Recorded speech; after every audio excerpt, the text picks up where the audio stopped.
Sean todos bienvenidos. Espero que le disfruten este trabajo que han hecho los estudiantes. Estudiantes, bienvenidos. Tranquilos. Tenemos todo dominado. La que estaba nerviosa soy yo. Ya comenzamos. ¿Puede grupo 1 No, vas a comenzar? presentarnos quiénes somos. Oh, ok. Ya pensé que ya sabían quiénes éramos. Bueno, Shirley y Ariel. Shirley, la que acaba de pasar nervios, y yo aquí esperando. Hemos estado compartiendo el mundo islámico con esta clase.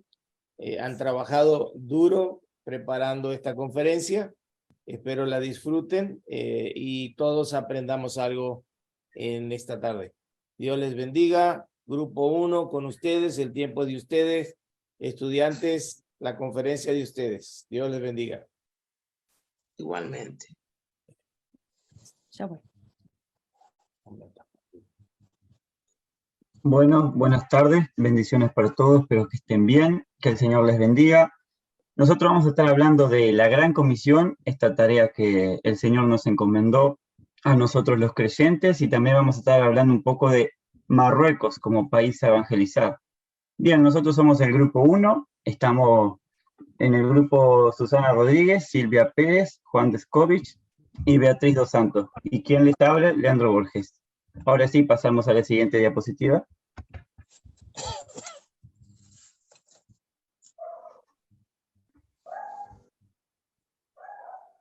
Bien, ¿qué es la Gran Comisión? Bien, como vemos en pantalla, es el mandato de nuestro Señor Jesús para ir a todas las naciones, hacer discípulos, bautizar y enseñar. Si bien la Gran Comisión como tal comienza mucho antes, lo que mi compañera Silvia va a estar ampliando en instantes, el versículo que nos ordena el mandato como tal se encuentra en Mateo 28, del 19 al 20. Para aquellos que desconocen, se los voy a estar leyendo. La palabra de Dios es así: por tanto, id y hacer discípulos a todas las naciones, bautizándolos en el nombre del Padre, del Hijo y del Espíritu Santo, enseñándoles que guarden todas las cosas que os he mandado, y aquí yo estoy con vosotros todos los días de su vida hasta el fin del mundo. Amén. Bien, esto fue un pequeño concepto de lo que es la Gran Comisión. Ahora le paso la palabra a mi compañera Silvia Pérez. Buenas noches para todos, mi nombre es Silvia Pérez, y como nombraba mi compañero Leandro, la Gran Comisión, si bien el mandato está en la palabra que él compartía, esto que el Señor nos manda inicia en Génesis 12, 1, donde Jesús, cuando Cristo manda a que vayamos por todo el mundo, y ahí lo leemos que dice, Génesis 12, 1 dice, pero Jehová había dicho a Abraham, vete de tu tierra y de tu parentela y de la casa de tu padre a la tierra que te mostraré, y haré de ti una nación grande y te bendeciré y engrandeceré tu nombre y serás bendición, y en ti serán benditas todas las familias de la tierra. Así que le voy a dar la palabra a mi compañero Juan. Bueno, mucho gusto. Buenas noches para todos. Mi nombre es Juan Carlos Descovich. Soy de Nueva Albesia, departamento de Colonia, por si hay esta zona. Voy a hablar de etnia. Etnia es un conjunto de grupos humanos que comparten cultura, comparten religión, comparten historia, comparten idioma, comparten un vínculo de identidad. Después tenemos lo que es nación, que es un conjunto de personas de un mismo origen étnico, que también comparten vínculos culturales, la nación judía. Y en un país, por ejemplo, podemos tener varios grupos étnicos. En ese caso, quizá acá en Uruguay podemos encontrar personas que están en esos grupos, los DARG, en esos grupos que tendremos que ir a evangelizarlos, que tenemos que llegar a ellos, y quizás tenemos que estar preparados para llegar a esas etnias que en una nación, en un país encontramos. Bueno, le paso la palabra a mi compañera Vía. Buenas noches a todos. Como dijo mi compañero, me llamo Vía Beatriz dos Santos. Y un poco en la misma línea de lo que estamos hablando de etnia o nación, voy a nombrar algunas características de lo que van a ser los valores culturales que uno al hacer misión, al tener en cuenta esta gran comisión que el Señor nos ha dado, tener en cuenta esos valores culturales es sumamente importante. Los entendemos como lo aceptado, lo bueno y lo deseado dentro de una comunidad.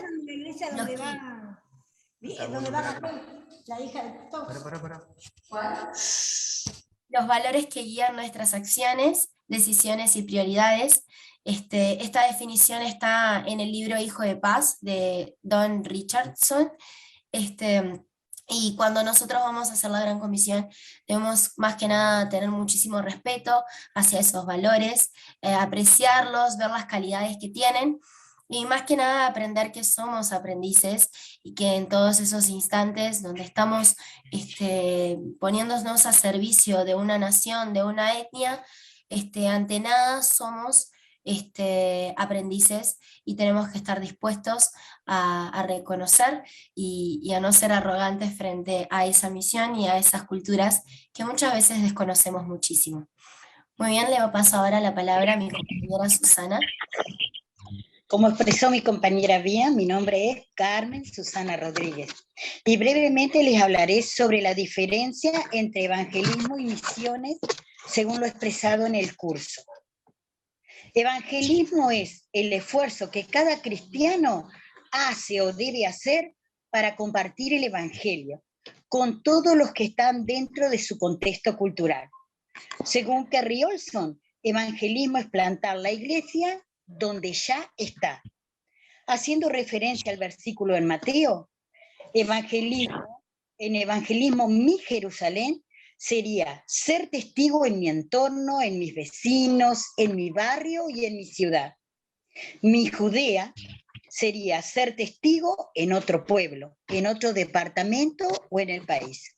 Sin embargo, misiones es el esfuerzo que los cristianos hacen o deben hacer para alcanzar personas fuera de su contexto cultural y donde hay o poco o nada de acceso al evangelio.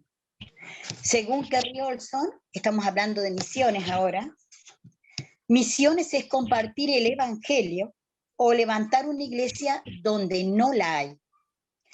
Misiones en un mismo país es como ir a Samaria, testificar y alcanzar a otras culturas dentro del mismo país. En Uruguay, donde yo vivo, los judíos, los musulmanes u otras culturas como motoqueros, otakus, que son los fanáticos del anime, y tantas más, serían mi Samaria y las culturas diferentes dentro de mi país a qué alcanzar. Sin embargo, nos pide que hasta lo último de... Eso es misión transcultural. Yendo a otro país, a una cultura diferente, con un idioma totalmente diferente, para ser testigos y extender el evangelio. Recordemos que tanto si evangelizamos o hacemos misiones, somos testigos del evangelio. Sigue con la presentación nuestro hermano Leonardo.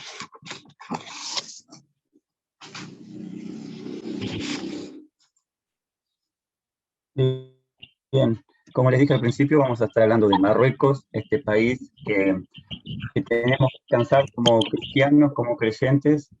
Vamos a estar dando algunos datos generales de este país.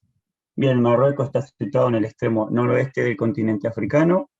Como podemos ver en el mapa, el puntito rojo en el centro del mapa del mundo, ahí se encuentra Marruecos.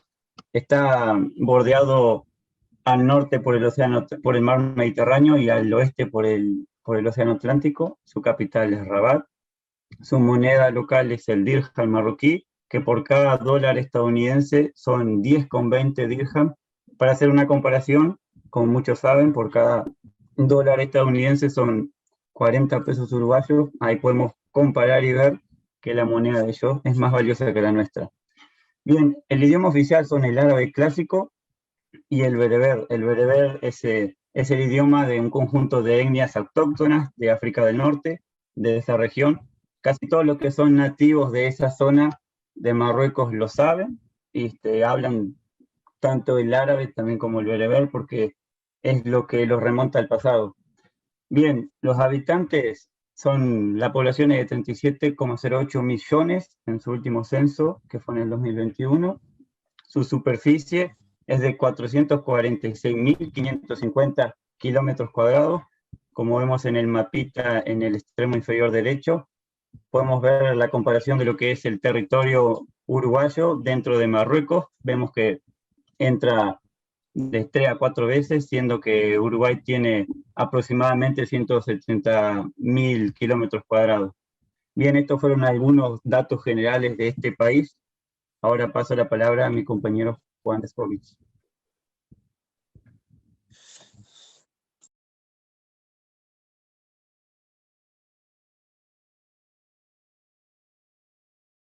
Estás muteado, Juan.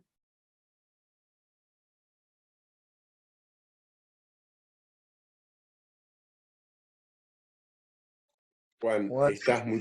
muteado. ¿Ahí? ¿Ahora sí no? Perdón. ¿Ahí me escuchan? Sí. Gracias. Yo estaba hablando sobre religión.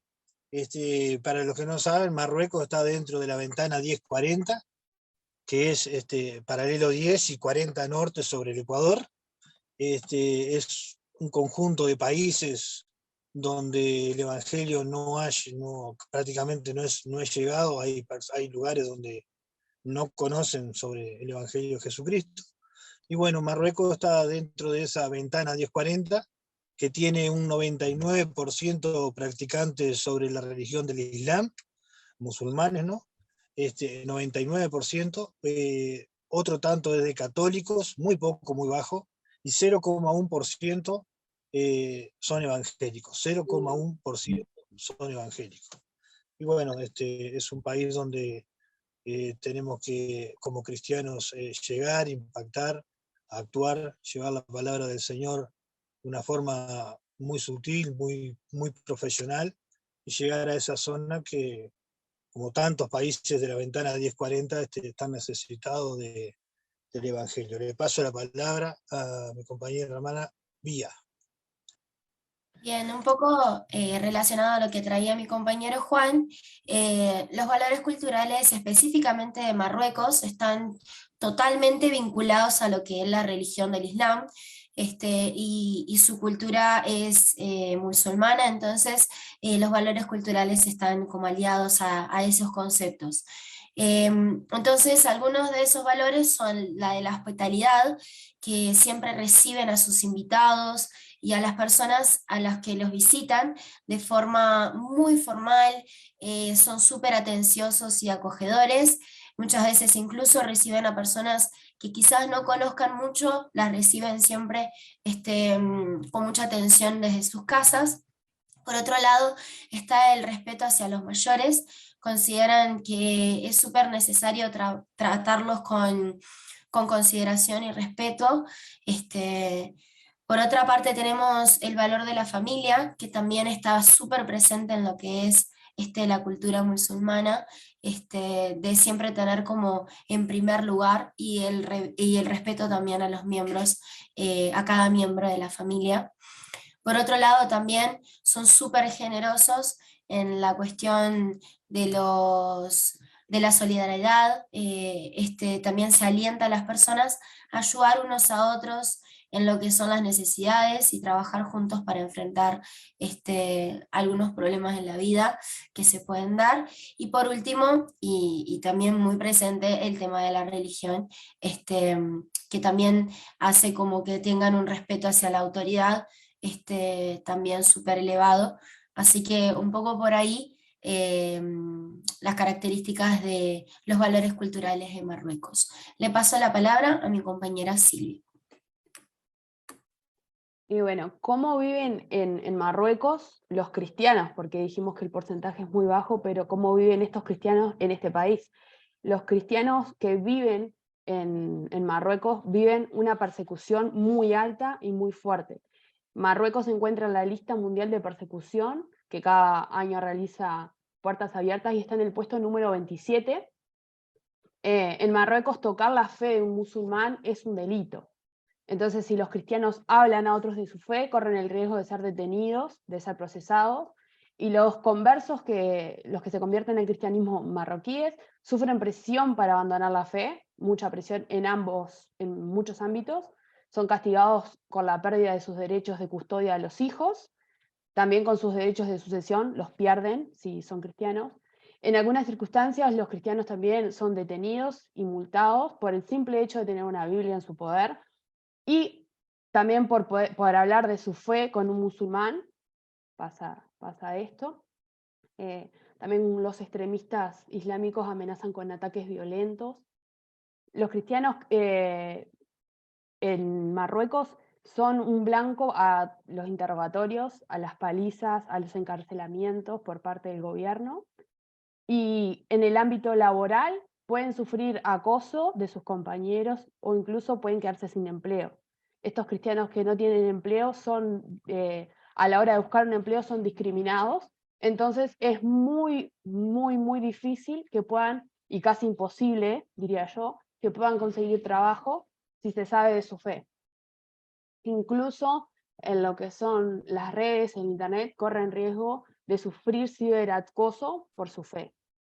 La distribución también de lo que son los recursos cristianos, como pueden ser Biblias, libros cristianos, está totalmente restringida, y en lo que es el ámbito familiar, la influencia de las familias y la sociedad puede obligarles a aislarse totalmente, tanto así que una persona que puede vivir en lo que le diríamos el interior del país, como le diríamos normalmente en Uruguay, puede verse obligada a mudarse a grandes ciudades para esconder su fe y no sufrir tanto este ataque que se da por parte de las familias, sobre todo más en el interior, aunque se da en todo el país.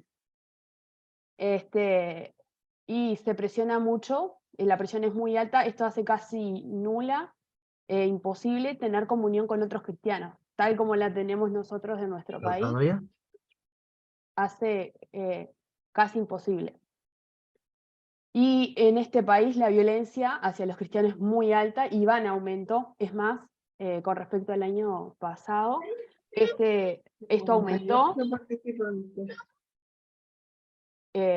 La violencia aumentó con respecto al año anterior también, y se atacó incluso muy fuerte a lo que son edificios.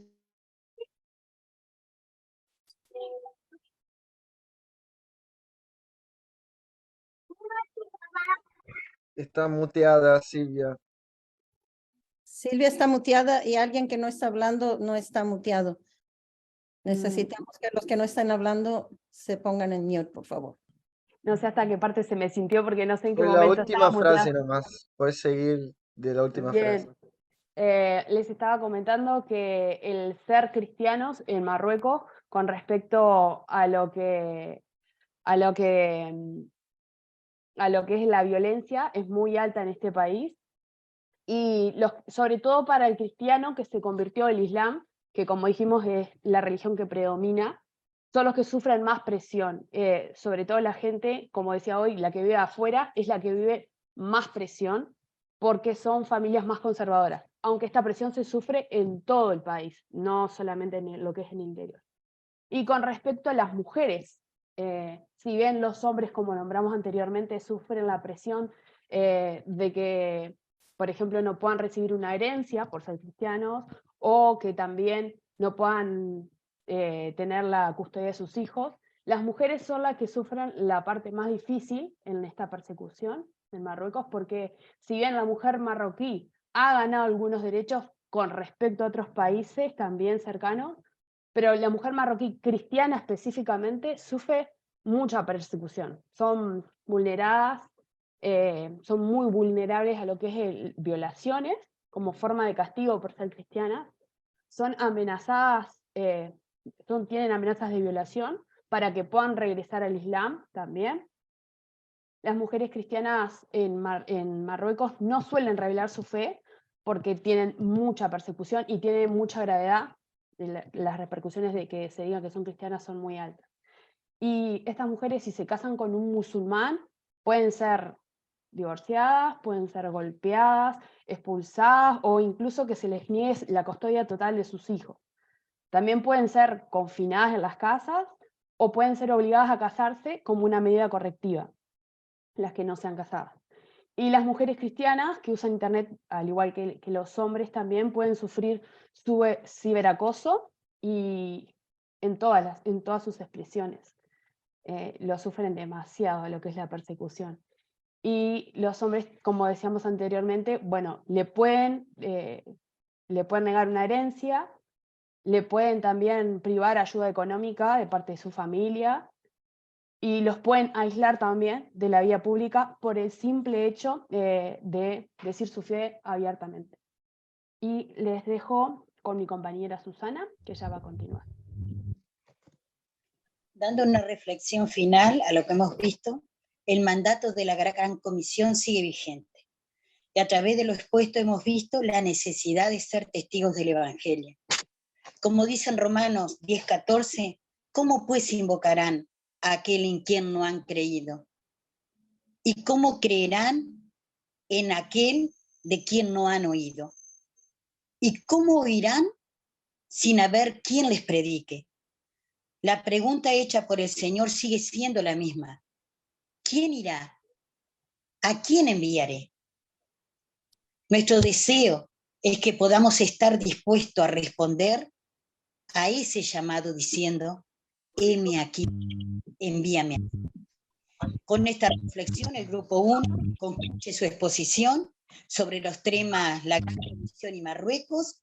Agradecemos su presencia y también su atención y damos paso.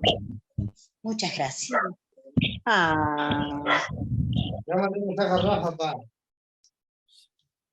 Buenas tardes, ¿cómo están? Mi nombre es Evelyn Coelhos, formo parte del grupo 2. Vamos a estar compartiendo un poco sobre el Islam, sobre Bahrein. Nuestro grupo está conformado por Carlos Carvajal, Ana Núñez, Mónica Zacara y yo, Evelyn Coelhos. Bueno, Shirley, si puedes pasar la diapositiva. Bueno, yo les voy a estar hablando un poco sobre el origen del Islam. El Islam surge a principios del siglo VII después de Cristo en la península arábiga. Es una religión monoteísta y uno de los fundadores, uno de los principales autores de esta religión es Mahoma.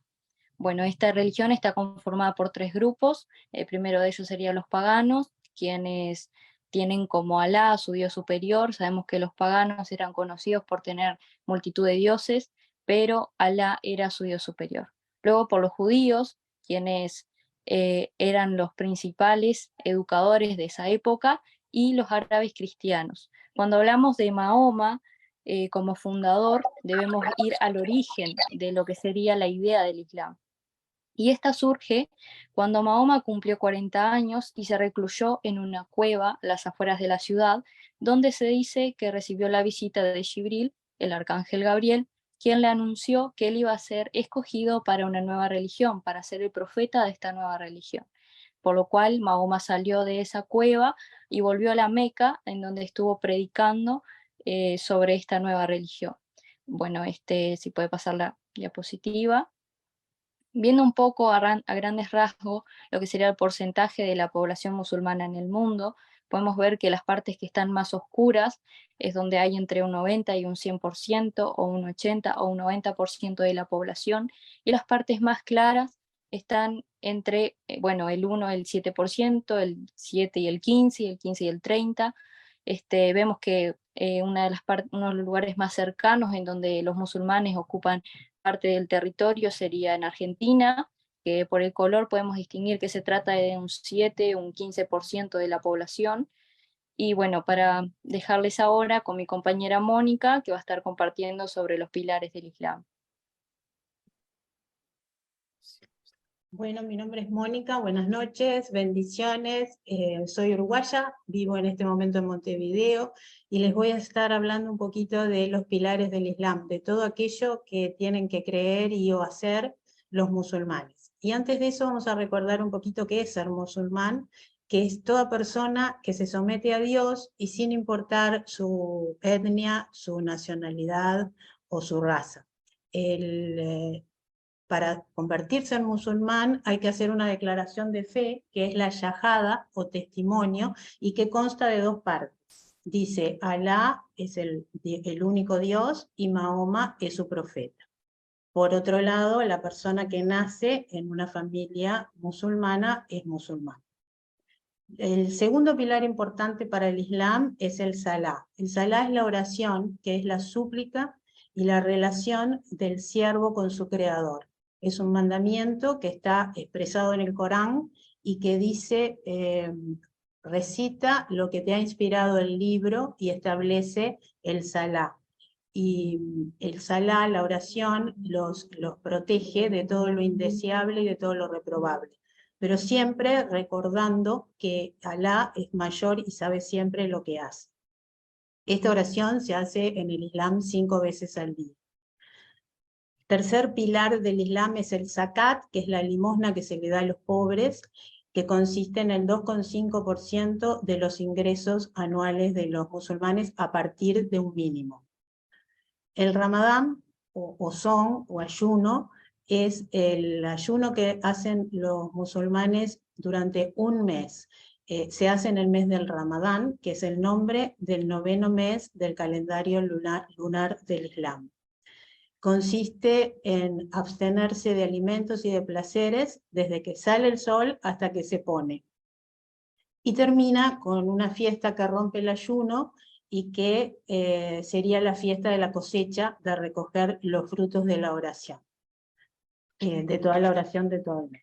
El Hajj, o peregrinación, empieza con Mahoma, cuando Mahoma va de la Medina a la Meca a tratar de restablecer la relación de su pueblo con Alá y con Abraham, como volviendo al monoteísmo. A partir de allí, todo musulmán tiene que hacer una vez en la vida la peregrinación, siempre que tenga salud y que tenga los medios necesarios para dejar ahorros en su casa para los que no van a la peregrinación. Bueno, y en la mezquita de la Meca tenemos la Kaaba. La Kaaba es la casa de Alá, es una edificación cúbica que es negra, y hay distintas versiones de cómo llegó esa piedra, y una de ellas es que el arcángel Gabriel la trajo blanca, pero quedó negra por el pecado. Hasta aquí brevemente los pilares del Islam, y yo ahora le paso la palabra a mi compañera Ivette.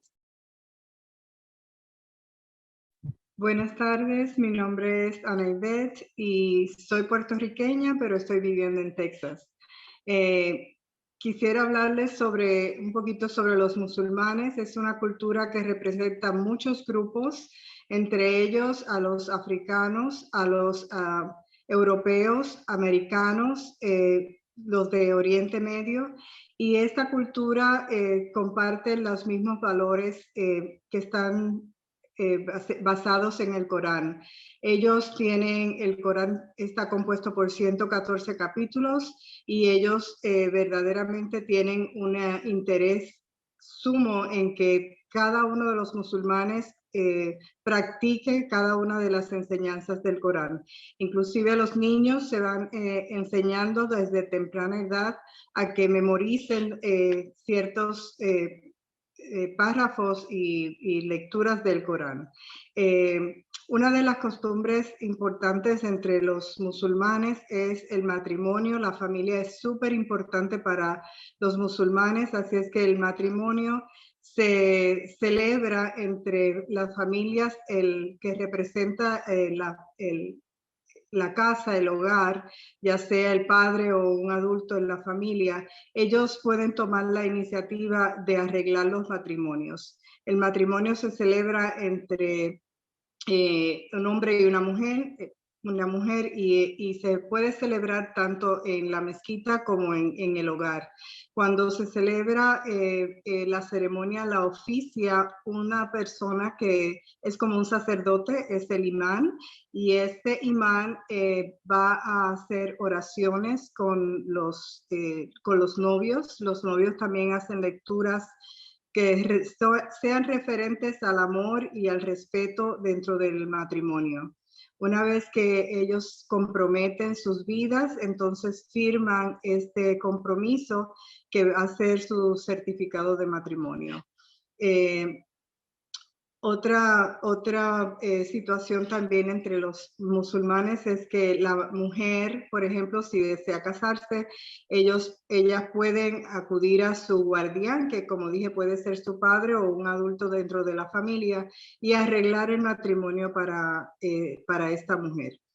Si el hombre dentro del matrimonio sospecha que la mujer ha sido infiel, puede golpearla o puede castigarla, pero los hombres pueden tener hasta 4 esposas o 4 mujeres si desean, lo cual es un poquito cuestionable. Los musulmanes, al momento que ellos van a fallecer, si pueden, ellos deben de recitar la shahada, que son oraciones que hacen el que va a fallecer, o si no puede, pues los que están acompañándole en ese momento.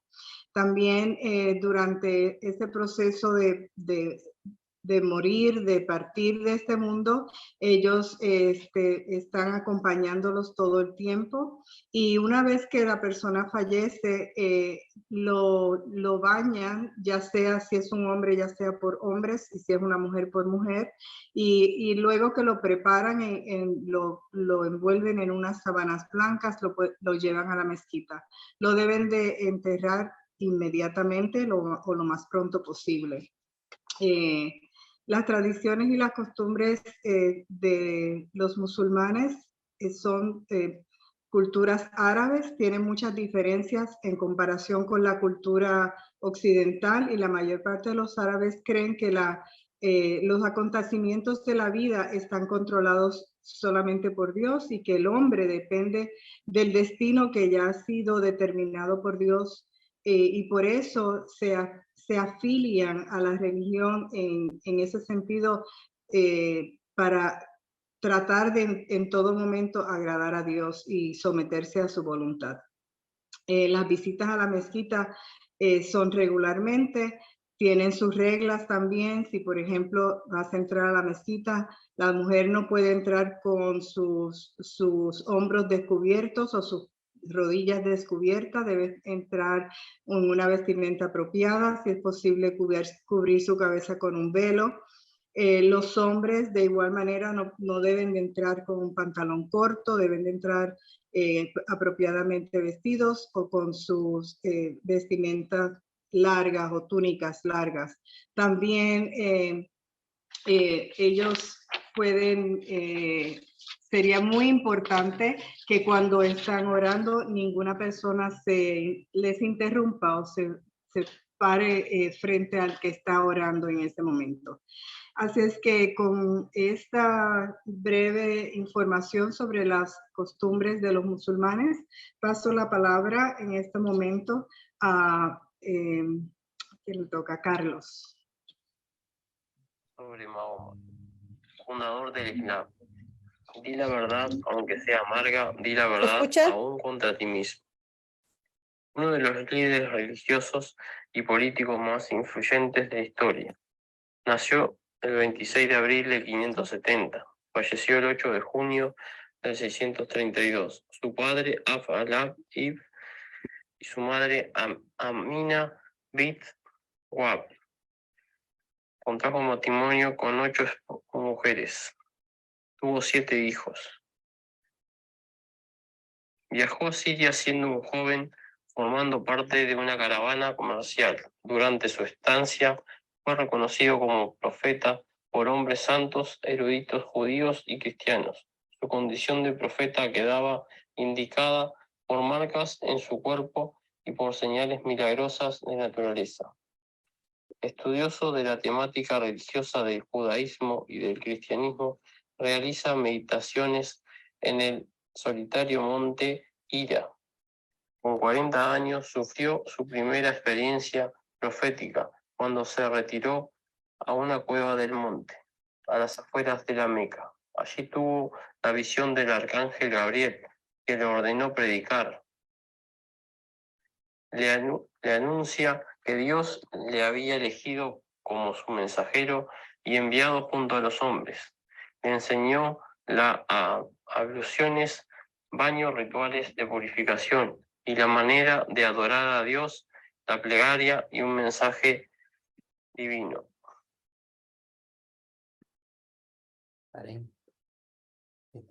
Bueno, ahora voy a estar hablando un poco de Bahrein. Bahrein es un país que está dentro de la ventana 1040, como explicaba uno de nuestros compañeros. Ahí pueden ver la ubicación, esta es su bandera. Y ahora en la siguiente diapositiva voy a estar hablando un poco sobre la religión en Bahrein.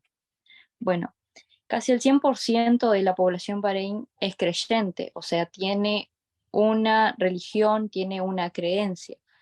Hablamos de una población de 1.448.000 habitantes. Esto sería casi la mitad de lo que es el Uruguay. De la población, el 77,6% no ha sido alcanzado. ¿Esto qué quiere decir? Que nunca han recibido sobre Jesús, nunca le han hablado sobre Jesús, no han recibido el Evangelio. Esto equivaldría a 1.123.000 personas. De lo que sería el país, la religión más grande, la más importante, sería el Islam, con un 83,6% de sus habitantes, pero en un segundo lugar, y no menos importante, está el cristianismo, con un 8,26%, de los cuales el 2,27% se confiesa como evangélico. Bueno, un conteo de la tasa del crecimiento anual evangélica es del 3,3%, o sea que está en aumento porque anteriormente era muy bajo el crecimiento del evangelio en este país, pero aún así hay mucho trabajo por hacer, ya que, como sabemos, el Islam es una religión bastante cerrada, bastante complicada, es difícil convertirse de musulmán a cristiano, entonces hay que tener en cuenta estos datos para, en momento de orar, pedirle al Señor que sea mayor la población alcanzada, que sea mayor el crecimiento del evangelio y de los cristianos evangélicos. Bueno, le paso la palabra ahora a mi compañera Ana Ivette, que va a estar compartiendo un poco sobre la educación y el matrimonio. Buenas tardes. Sí, quería continuar hablando sobre Bahrein. Es una isla que, como estábamos mencionando, es una isla que se forma un archipiélago de 33 islas y es una isla muy rica, localizada entre dos aguas. De ahí proviene su nombre, de Bahrein. Con relación a la educación, esta isla está muy bien preparada técnicamente y educativamente. Tiene una alta escolaridad, el 96,7% de la población es alfabeta. En el reino de Bahrein, uno de los primeros que introdujo la educación pública en el 1919. Así es que el gobierno provee alta calidad de educación para los niños y para los adultos. Los niños comienzan su educación escolar a los 6 años hasta los 14, completando desde el primer grado hasta el 9º grado. Luego en la secundaria se concentran mayormente en programas tecnológicos y también de liderazgo. El gobierno desea que sus ciudadanos estén bastante preparados técnicamente porque es una de las industrias de mayor auge dentro del país y es una de las industrias que está en segundo lugar en el mundo árabe. Así es que por eso el desarrollo tecnológico es muy importante para ellos. El lenguaje oficial de Bahrein es árabe, pero también se estudia el español en las escuelas porque usualmente en los negocios se utiliza bastante el idioma inglés. Para el Bahrein hay mucha gente que habla también farsi, esto viene de los que vienen de Irán, y el urdi el lenguaje oficial de los de Pakistán. La familia, como dije, es muy, muy importante. Los matrimonios, ya mencionamos sobre los matrimonios, pero el matrimonio entre hombres y mujeres. El homosexualismo es totalmente prohibido dentro de esta religión, y para ellos también la honestidad y el compañerismo entre las familias es muy, muy importante. También entre la vestimenta de las personas en las raíces árabes, es muy importante que la mujer sea recatada, que cubra su cuerpo lo más posible, sus hombros, sus rodillas, su cabeza, si es necesario para cuando están haciendo sus oraciones especialmente. La ropa es también para los hombres, ellos pueden usar sus túnicas como es una tradición. La alimentación para ellos es usualmente animales como la oveja, los pollos, cabras, pero ningún animal que no haya sido desangrado o que sea cerdo se puede comer. Entre las bebidas que más se utilizan o que es algo de bebida nacional es el café árabe. Está prohibido el alcohol y también se prohíbe beber cualquier clase de líquidos en vasijas que sean de oro o de plata. Hay un museo muy grande donde se guarda la historia de descubrimientos arqueológicos de más de 5.000 años de los pueblos árabes. Y también hay un teatro nacional donde es el más grande en la región del Medio Oriente.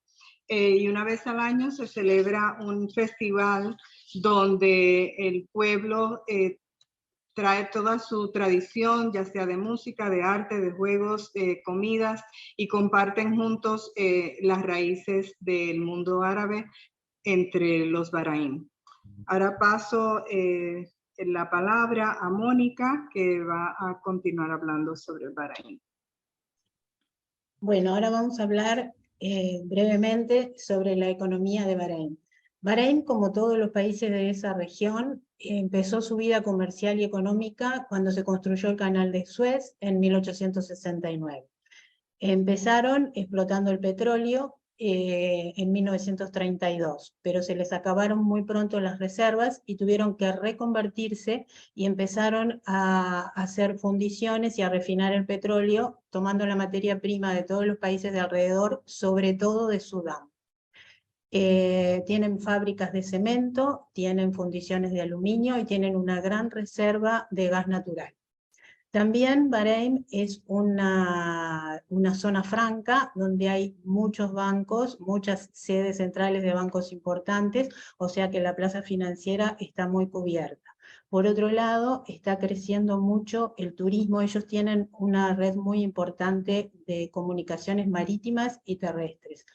Y como allí se corre el circuito internacional de Bahrein, donde corre la Fórmula 1, tienen un sector turismo que está creciendo muchísimo y han desarrollado en la capital, en Manamá, una red de centros locales y discotecas y centros nocturnos que hace que mucha gente de Arabia Saudita vaya a pasar el fin de semana a Bahrein y entonces el turismo está teniendo un número importante, está siendo importante en la economía de Bahrein. Por otro lado, tenemos la tecnología, que muchas multinacionales se han instalado allí y ha sido de gran valor porque el empleo en Bahrein se hace difícil para los profesionales de Bahrein porque la mano de obra extranjera es mucho más barata. Entonces las multinacionales estas que se han instalado allí han hecho un convenio con la universidad más importante de Bahrein para capacitar a los estudiantes para que tengan un mejor acceso a empleos, tanto dentro de Bahrein como fuera de Bahrein. Un salario medio en Bahrein son 700 euros y un salario de un profesional son 1.300 más o menos euros. Otra cosa importante es que la monarquía de Bahrein es sunita y entonces eso hace que los chiitas tengan problemas de acceso al empleo. a rasgos generales, la clase media se está ajustando, la clase alta se está agrandando y la clase más baja está teniendo problemas de vivienda, y entre otras cosas, de alimentos también. Y hasta acá llega nuestra presentación del grupo 2, hablándoles un poco del Islam, de Mahoma y de este país Bahrein, que tiene un 77% de personas que nunca han oído hablar de Jesús. Les agradecemos la atención y le pasamos la palabra al grupo 3. Muy bien, buenas noches. Mi nombre es Lucas. Yo soy brasilero, pero ya vivo acá en Uruguay hace como 6 años como misionero. Vengo a presentar el grupo 3, que hace parte de mi compañera Valeria, Antonio, Mariela y este que los habla. Vamos a estar hablando un poco sobre las similitudes y diferencias entre el cristianismo y el Islam. Y también enseguida vamos a hablar un poquito sobre Mali, que es un país de África, y vamos a aprender un poquito ahí de algunas informaciones cortitas sobre este país. Bien, te pido, Shirley, por favor, que pase la siguiente diapositiva y con eso arranco y para no hacerme tarde voy a poner acá un cronómetro. Bien, mundo islámico, diferencias y similitudes con el cristianismo. Vemos la foto ahí, lo que escuchamos ya hablar de la Meca. Yo voy a estar hablando un poquito sobre el nombre de Dios. ¿Puede pasar la siguiente diapositiva, Shirley, por favor? Y hablando del nombre de Dios, el Islam, la palabra del Dios, la palabra que representa a Dios, ellos lo dicen Alá. Y el Alá viene del árabe, voy a intentar decir, siempre me tranco con la pronuncia, pero es Allahu, compuesta por dos palabras en realidad, el Al, que es él, y el Lahu o Shahu, que es Dios. Y está relacionado directamente con el arameo, que es el Elohim, que significa Dios de los dioses. ¿Y por qué di esa referencia? Para decir un poco de que el Islam se apropia mucho, mucho de los relatos bíblicos del Antiguo Testamento, ¿no? Porque el judaísmo, que surge en Israel, en la antigua área del Medio Oriente, es la religión monoteísta más antigua del mundo. Y de ella se surgen entonces esas dos religiones monoteístas de la actualidad, las más grandes, que es el cristianismo y el islam. Entonces tenemos, como ya dije, Elohim, que significa Dios en arameo, Alá en árabe, ¿no? Y Yahvé en hebreo, God en inglés, Dios en español, Deus en portugués, distintos nombres, pero un solo significado.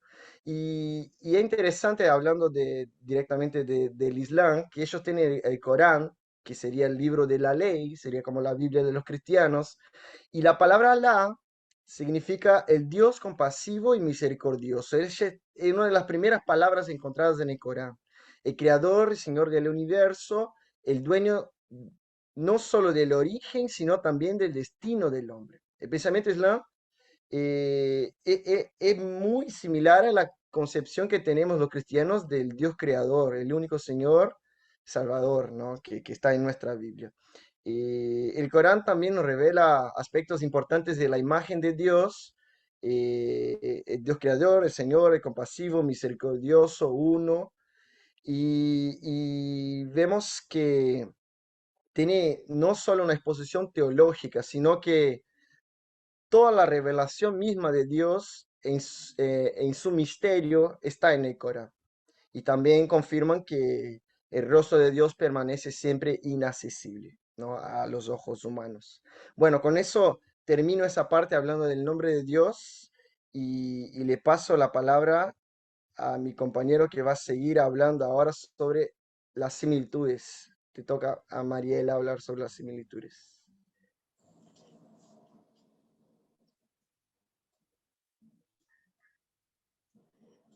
Muchas gracias, Lucas.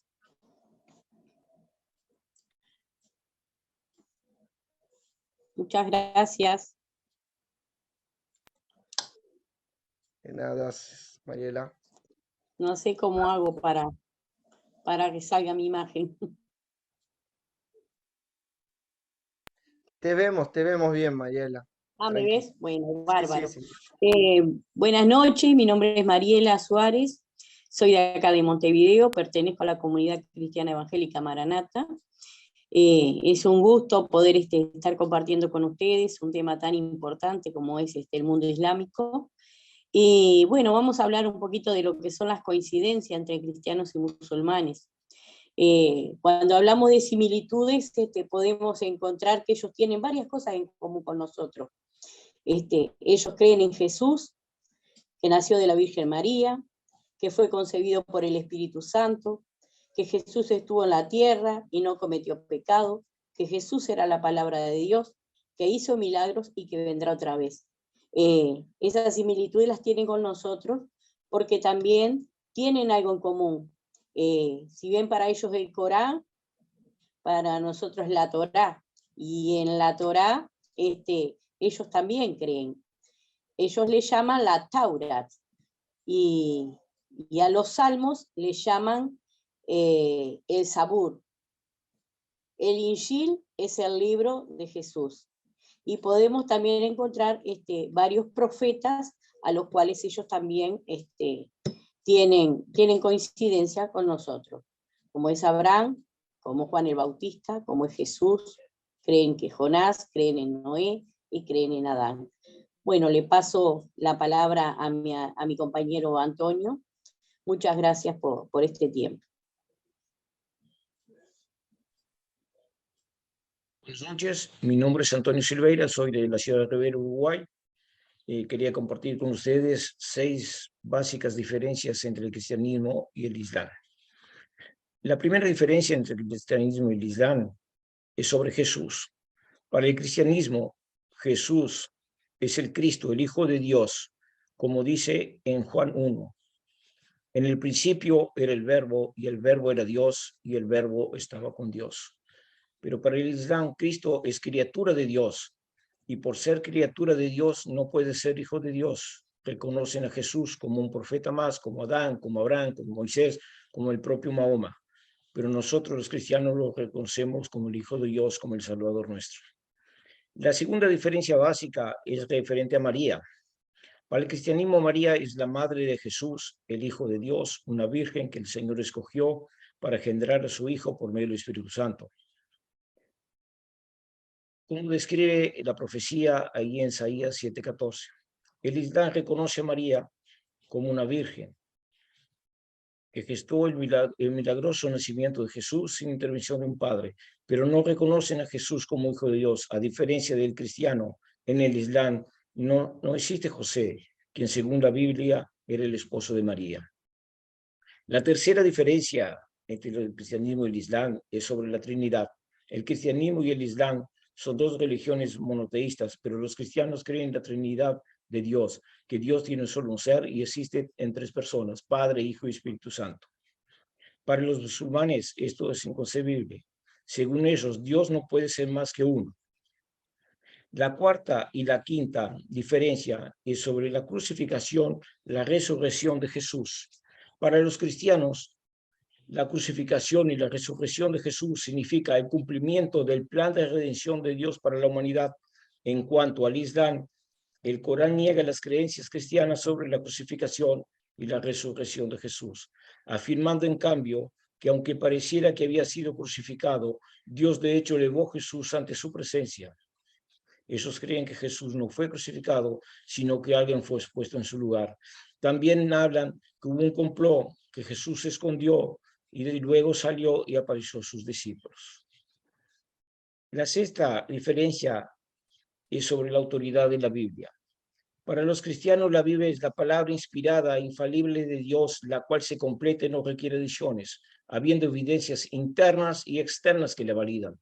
El Islam considera que la Biblia es la respetada palabra de los profetas, pero que ha sido corrompida a través de los siglos y solo es correcta si está de acuerdo con el Islam. Pero en resumen, el Islam y el cristianismo parecen tener muchas similitudes superficiales, pero lo que llama la atención no son las similitudes, sino las diferencias fundamentales, como quién es Dios, quién es Jesús, qué es el pecado y qué libro es vital. Y le paso la palabra a mi compañera Valeria. Buenas noches. Bueno, el concepto de pecado para los musulmanes es completamente diferente a lo que es el concepto de pecado para nosotros los cristianos y para los judíos. Por ejemplo, en el Islam no existe el concepto de pecar en la mente. Para un musulmán, un mal pensamiento se convierte en una buena acción cuando la persona se niega a actuar en consecuencia. Superar y rechazar los malos pensamientos que siempre asaltan nuestra mente se considera merecedor de una recompensa y no de un castigo. Desde el punto de vista islámico, un mal pensamiento solo se convierte en pecado cuando se lleva a la acción. El Islam enseña que el pecado es un acto y no un estado del ser. Se cree que Dios sopesa las buenas acciones de un individuo frente a sus pecados en el día del juicio final y castiga a aquellos individuos cuyas malas acciones superan a las buenas. Consideran que el pecado es todo aquello que va en contra de los mandatos de Dios, Alá. El pecado es un incumplimiento de las leyes y normas establecidas por la religión. El Corán describe estos pecados a lo largo de los textos y demuestra que algunos pecados son más castigados que otros en el más allá. Se hace una clara distinción entre los pecados mayores y los pecados menores, indicando que si una persona se mantiene alejada de los pecados mayores, se le perdonarán los pecados menores. Muchos pecados serán simplemente pasados por alto y en su mayor parte todos los pecados pueden ser perdonados con solo arrepentirse y pedir el perdón de Dios. Algunos de los castigos por los pecados son: cuando una persona roba, puede ser castigada con la amputación de la mano del delincuente. Ellos en el Ramadán tienen que guardar el ayuno desde el amanecer hasta el atardecer, y cualquier cosa que coman durante este periodo se le cuenta como pecado. Y el castigo por no cumplir con el Ramadán puede ser de 1 mes a 6 meses de cárcel. La apostasía es dejar el Islam y es castigable con la muerte o encarcelamiento hasta el arrepentimiento. Le paso la palabra a Lucas. Muy bien. Con eso les invito a conocer un poquito sobre Mali. Puedes pasar la próxima diapositiva, sí, Shirley, muchas gracias. Pero antes de arrancar con Mali, quería decir que es un privilegio, creo que hablo por todos los compañeros de equipo, poder aprender un poco sobre esa religión, sobre esos países y la oportunidad de compartir eso a todos los oyentes, todos los invitados. Muchas gracias por estar en acá y seguir aprendiendo un poco con nosotros. Bien, vamos a hablar de Mali. Mali es un país que está noroeste de África. No es tan chico, tiene 20.800.000 personas, Mali. Y vamos a empezar, y vuelvo la palabra a mi compañera Valeria, que va a hablar sobre la economía de Mali. Y ahí arrancamos entonces esa nueva etapa conociendo un poquito de Mali. Como dijo el compañero ahí, Mali tiene una población, yo tengo de 21.9 millones de habitantes. Y más de 2.7 millones han abandonado su patria por causa de la violencia que está pasando en este país. Mali, al no contar con un litoral, o sea, es considerado uno de los países más pobres del mundo, donde 4.8 millones padecen desnutrición aguda. El país depende de la ayuda del exterior. Se ha invertido mucho en el país, pero no ha funcionado. Su economía se sustenta en la extracción del oro y en las exportaciones agrícolas, para obtener ingresos. Las exportaciones de ambos productos representan alrededor del 80% de los ingresos. Los principales recursos naturales del país son el oro, el uranio y la sal. En la actualidad, Mali debe hacer frente a la desertificación, la deforestación, la erosión del suelo y el agua contaminada. La mitad de la población no sabe leer ni escribir. Hay muchos niños que no pueden ir a la escuela porque trabajan y para mejorar esta situación lo que hicieron fue dar comida gratis en las escuelas. Sin embargo, miles de escuelas fueron cerradas porque les molestaba que las clases se impartieran en francés. Generaciones de niños que nunca fueron a la escuela reforzarán las tropas. Mali experimenta una gran inestabilidad política en los últimos años y el vacío de liderazgo fortalece a los grupos extremistas islámicos que han tomado el norte de Mali. Desde el 2012, los yihadistas argelianos escaparon al norte de Mali.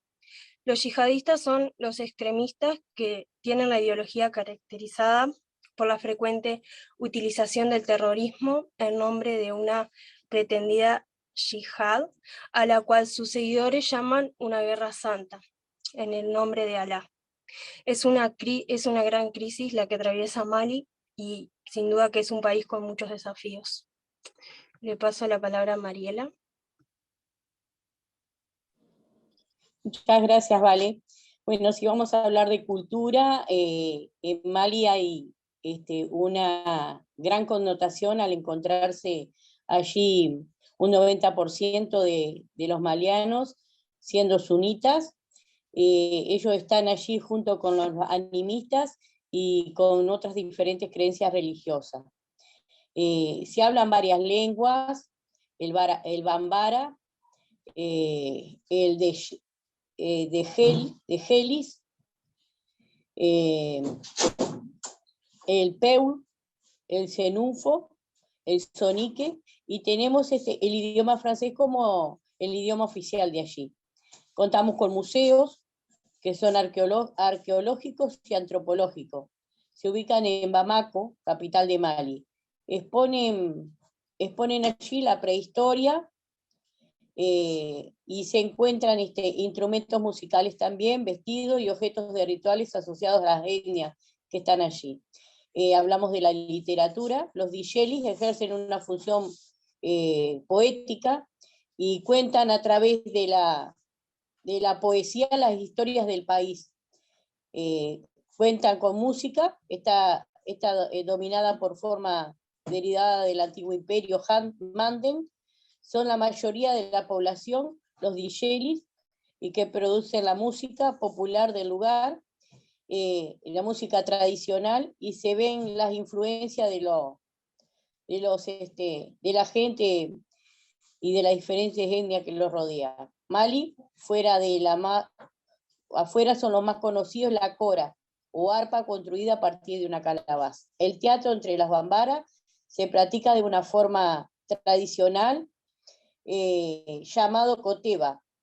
Cada cosecha celebran una fiesta especial y mezclando la danza con el canto y un teatro cómico.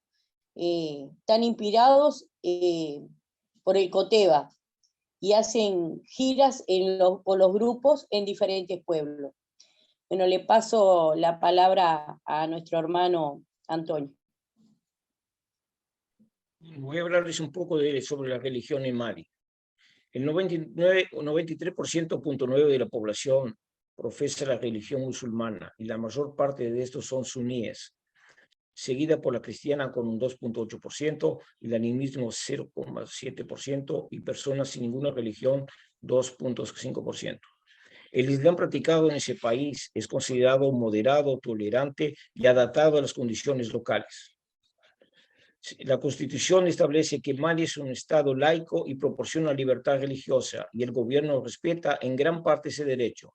La relación entre musulmanes y practicantes de minorías religiosas puede considerarse amigable y los grupos misioneros extranjeros, tanto musulmanes como no musulmanes, son tolerados. Pero las perspectivas para la libertad religiosa son preocupantes.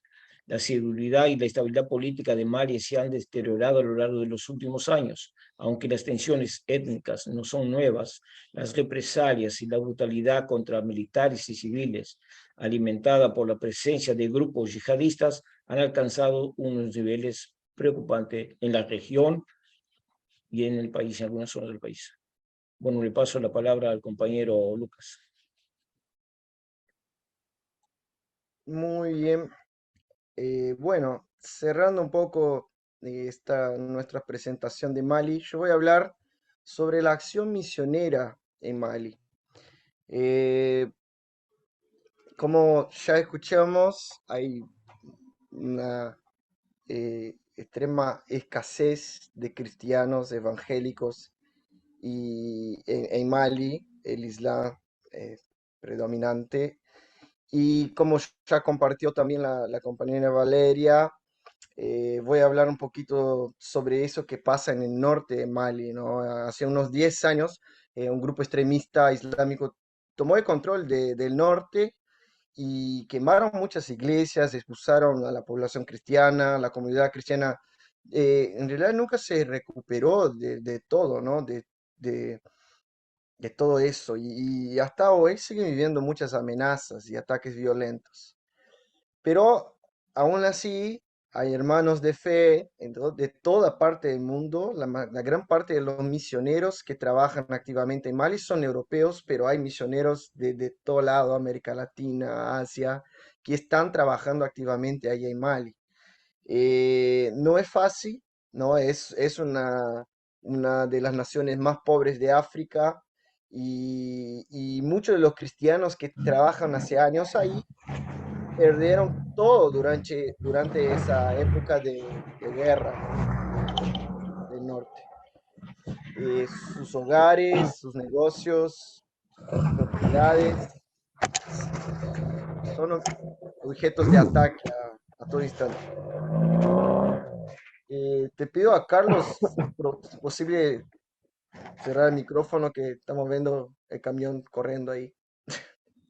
Bien, gracias. Estoy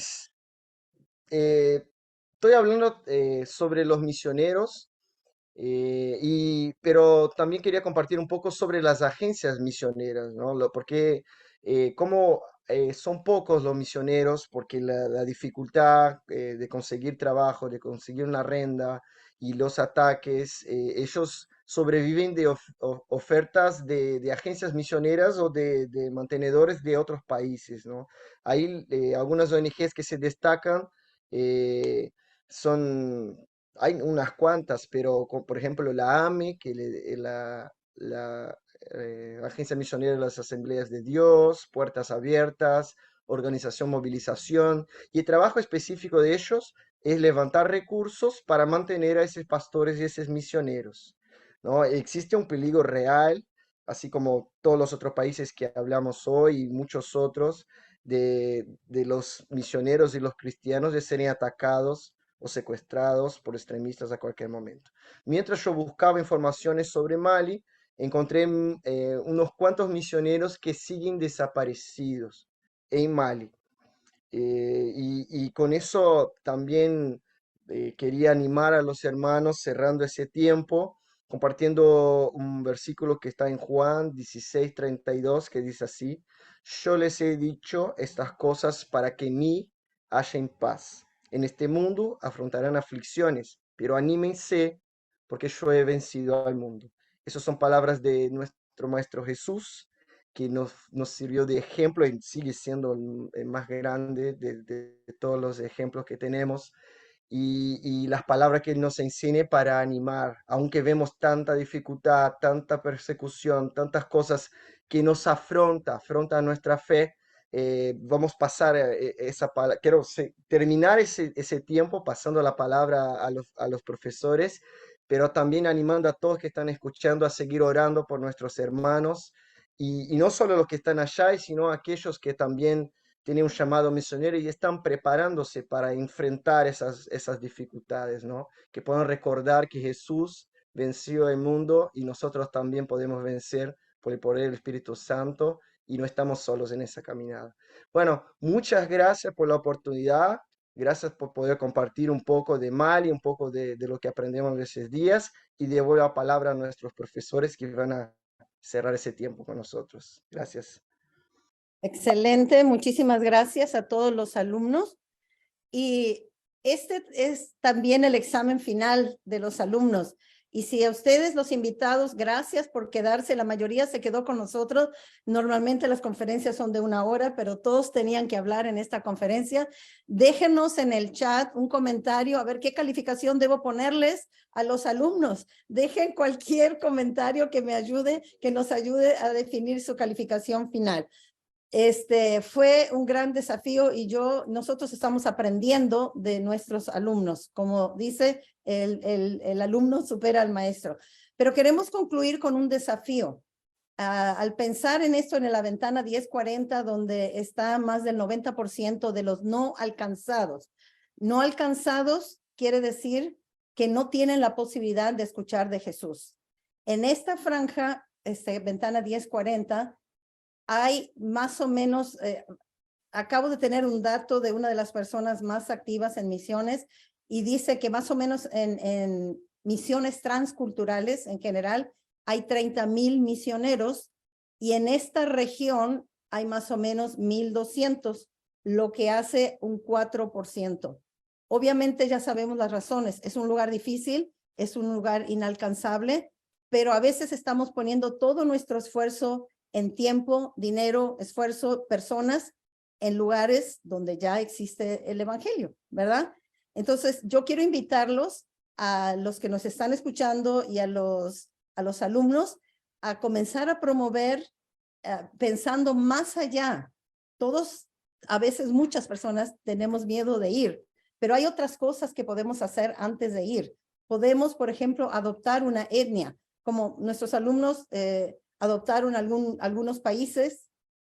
Podemos empezar a orar por esos países, a averiguar más de esos países, a ver cómo están los misioneros allá, a hacer fondos misioneros para apoyar y no concentrar todos nuestros recursos, nuestro tiempo y nuestras personas solo en lugares donde ya existe el evangelio. Este es el desafío y si alguno de ustedes tiene interés en formar un comité misionero en su iglesia, aquí les dejo nuestro correo, es Castillo Life Coach, o simplemente se comunican con el Seminario Bíblico del Uruguay para ver cómo formamos eso, cómo seguimos y que esto no sea simplemente una conferencia, sino que nos lleve a la acción. Y vamos a continuar con mi esposo en la oración final. Bueno, gracias por asistir a esta conferencia, que también su asistencia a los visitantes es una motivación para los estudiantes y es una recompensa del trabajo que ellos han hecho. Tenemos algunos pedidos de oración y uno es ora para que vayan más misioneros a la ventana 1040, la que acaba de mencionar mi esposa. Que hayan oportunidades de entrar como hacedores de tiendas, porque no hay otra manera, no se puede llegar como misionero. Sí, es hacedores Entonces, de tiendas. que vaya gente con un trabajo, con una profesión, y que se pueda, para poder hacer un evangelismo relacional, o sea, con el vecindario, con los clientes, con los patrones, con las mujeres, que son un grupo dentro de los musulmanes menos alcanzado todavía, porque los hombres no pueden compartir con las mujeres y es un grupo muy segregado.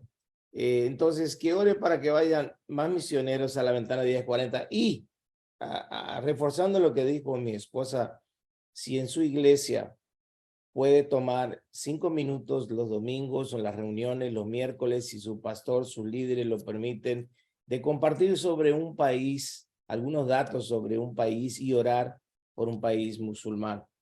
También que oremos por la tolerancia y la libertad de reunión para los cristianos en estos países, que se abran, que hayan oportunidades para que vayan misioneros, que vayan obreros, que vayan hombres de negocios, que vayan trabajadores. Y otro pedido es que haya manera de profundizar la fe y que haya manera de que sean los cristianos que aceptan a Cristo puedan ser discipulados para que cada cristiano pueda tomar un papel trascendente en la evangelización de ese país. Entonces oramos para que vayan más misioneros a esta región específicamente donde no hay iglesia, no hay testimonio cristiano prácticamente, para que haya tolerancia, libertad de reunión para los cristianos y también que haya desarrollo de líderes. ¿Ok? Por favor, tomen su tiempo, hablen con sus líderes para poder compartir en las reuniones de su iglesia con la gente unos minutos de oración y de intercesión por los cristianos que hay allí sufriendo o oprimidos y por los nuevos que vendrán. Ahora la palabra con los directores, no sé si están los dos, Ernesto y Cristina Dueck. Adelante, el tiempo es de ustedes. Gracias. Gracias, Ariel. Gracias, Shirley, por, bueno, este tiempo que ustedes han dedicado a este curso de Mundo Islámico. Gracias por haber tocado los corazones de los alumnos que han compartido. Un trabajo excelente. Recordaremos el país de Marruecos, de Bahrein y de Mali en una forma especial por toda la información que hemos recibido. Y estaremos orando por todas las naciones musulmanas. Gracias, Ariel y Shirley. Un placer. Ellos son uruguayos que viven en Texas, que han recorrido el mundo llevando el evangelio al mundo islámico, pero también al mundo latinoamericano. Y amigos de muchos años, compañeros en México, en las labores de la evangelización en aquella nación. Realmente, Ariel y Shirley, ha sido un placer reencontrarnos, pero poner las manos juntos en el mismo arado y decir con Dios hasta lo último de la tierra. Amén. Cierto. Amén. Si gustas, Shirley, apaga mi esposa no está hoy, pero queremos hacer la oración final y queremos verle el rostro a cada uno de los 45, 46 participantes y queremos agradecerles por haber estado con nosotros en esta conferencia misionera. A la verdad, se ven hermosos. Hay que sacar una foto. Yo voy a sacar una foto. Vos sacás una foto y después, pero que salgan todos que saquen Son la dos carita. pantallas. Que Son dos saquen pantallas. Sí, sí. Para dejar pasar perfume antes. Ya vuelvo. A ver, pónganse todos en pantalla. Voy a sacar, son dos pantallas que tengo. Voy a regresar a la primera y sacar foto y la voy a subir aquí, ¿ok? Que salgan todos bonitos, sonriendo y pónganse perfume. Si me aguantás 2 segundos, ya llego a casa y ya participo. 2 segundos. Llegando a casa. Están las... Voy a la segunda pantalla porque él está en la primera. A los estudiantes, fue un placer trabajar con ustedes. Su participación, su interés, su trabajo. Muchas gracias. Hicieron las cosas fáciles para nosotros. Gracias por su trabajo. Y quién sabe, nos volveremos a cruzar en algún momento.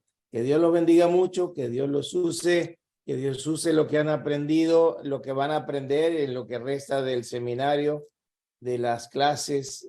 Que Dios los bendiga, que Dios los use. Ya llegaste. Para aquellos que son participantes de esta conferencia, queremos animarles el próximo bimestre del seminario en la Escuela de Misión, el Liderazgo Transcultural. Comienza el próximo miércoles 3 de mayo con el tema de espiritualidad, la vida espiritual, la vida espiritual del misionero, del candidato, de aquel que tiene corazón por las naciones. Y Dios está potenciando a su iglesia.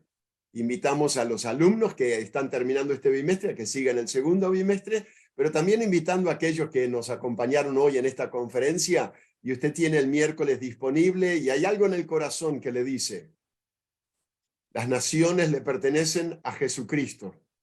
Y en un día pronto de toda tribu, de toda nación, de todo reino, de toda lengua, de todo idioma estaremos alrededor del trono y adorando y alabando y por toda una eternidad pero para que estén presentes hay que alcanzarlos. Y queremos orar para terminar esta sección de esta conferencia hermosa, Mundo Islámico, hermoso. Y como dirían Marcos Witt en la canción, recién enciende una luz, oh Dios. Amén. Señor, hay Puedes un mundo orar con esto, por espiritual favor. oscuro. Hay un mundo espiritual que está en tinieblas. Mueren sin conocer. Mueren sin haber escuchado, en la mayoría de los casos, en porcentajes demasiado altos, sin nunca haber escuchado ese Dios, ese Jesucristo, que en la cruz del Calvario cargó con el pecado del mundo.